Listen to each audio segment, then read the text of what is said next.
ಅತ್ತೆ ನೀವ್ ಸುಮ್ಕೆ ನಿಂತ್ಕೊಂಡು ನಮ್ಮನ್ನ ನೋಡ್ತಿದ್ರೆ ನನಗೆ ಬ್ಯಾಸರ ಆಯ್ತದೆ. ಬನ್ನಿ ನೀವು ಕುತ್ಕೊಂಡು ಊಟ ಮಾಡಿ ಬನ್ನಿ. ನನಗೆ ಕೆಳಗಡೆ ಕೂತು ಊಟ ಮಾಡೋ ಅಭ್ಯಾಸ ಇಲ್ಲ, ಅದು ಅಲ್ಲದೆ ಮಂಡಿ ನೋವು. ನಾನು ಆಮೇಲೆ ಊಟ ಮಾಡ್ತೀನಿ, ನೀವಿಬ್ರು ಚೆನ್ನಾಗಿ ತಿನ್ನಿ. ಹಂಗೆಲ್ಲ ಅನ್ಬೇಡಿ ಅತ್ತೆ, ನಮಗ್ ಆಹಾರ ಕೊಡೋ ದವಸ ಧಾನ್ಯ ಹುಟ್ಟೋದ್ ಮಣ್ಣಾಗೆ ಅಲ್ವಾ. ಅದಕ್ಕೆ ನಾವು ನೆಲದಾಗ ಕುತ್ಕೊಂಡು ಊಟ ಮಾಡಿದ್ರೆ ಸಾಕ್ಷಾತ್ ಅನ್ನಪೂರ್ಣೇಶ್ವರಿ ಅಮ್ಮನವ್ರಿಗೆ ಮರ್ಯಾದೆ ಕೊಟ್ಟಂಗ ಆಯ್ತದೆ. ಮಾವ ನಿಮ್ಗೂ ಕೂಡ ಥ್ಯಾಂಕ್ಸ್, ನಮ್ ಜೊತೆಗೆ ನೆಲದ್ನಾಗ ಕುತ್ಕೊಂಡು ಊಟ ಮಾಡ್ತಿರೋದಿಕ್ಕೆ. ಅಯ್ಯೋ ಥ್ಯಾಂಕ್ಸ್ ನಿನಗೆ ಹೇಳ್ಬೇಕಮ್ಮ.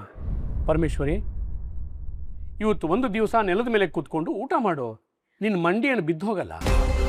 ಪರಮೇಶ್ವರಿ, ಎಲ್ಲರೂ ಇಷ್ಟೊಂದು ಕೇಳ್ತಾ ಇದ್ದಾರಲ್ಲ, ಸುಮ್ಮನೆ ಹಠ ಮಾಡಬೇಡ, ಬಂದು ಕೂತ್ಕೋ.